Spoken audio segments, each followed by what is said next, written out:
Adobe Photoshop में 3D box कैसे तैयार करेंगे। एक रेक्टेंगल ड्रा करें, शिफ्ट के साथ स्क्वायर हमने बना लिया। इस सिलेक्शन टूल से और आल्ट शिफ्ट की मदद से देखिए मैं इसको नीचे लेके आया तो इसकी कॉपी यहाँ पे हो गई।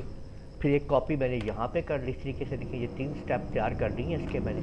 अब आप लोग ये डायरेक्ट सिलेक्शन टूल लें, ऊपर से इस रेक्टेंगल के जो ऊपर के ये कॉर्नर है इनको पकड़ें और इसको यहाँ से पकड़ के इस तरह हिस्से तक यहाँ पे इसको नीचे ले आएँ और इधर वाली रेक्टेंगल को के ऊपर क्लिक करें, टेक्स्ट सिलेक्शन टूल, और इसके ये जो पॉइंट्स हैं इनको पकड़ें दोनों को और यहाँ से पकड़ के आप इसको इस साइड पे यहाँ पे ले जाएं इस जगह के अंदर। इनसे आप इसको कलर दे सकते हैं कि हमने ये 3D बॉक्स तैयार कर लिया। इसको लंबा भी कर सकते हैं, एक्शन टूल से सिलेक्ट करें, ऐसे इसको खींच लें, इधर से आप इसको ऐसे खींच लें। इसके ये 2 पॉइंट्स हैं इनको सिलेक्ट करें इस तरीके से और इनको पकड़ के नीचे की तरफ कर दें।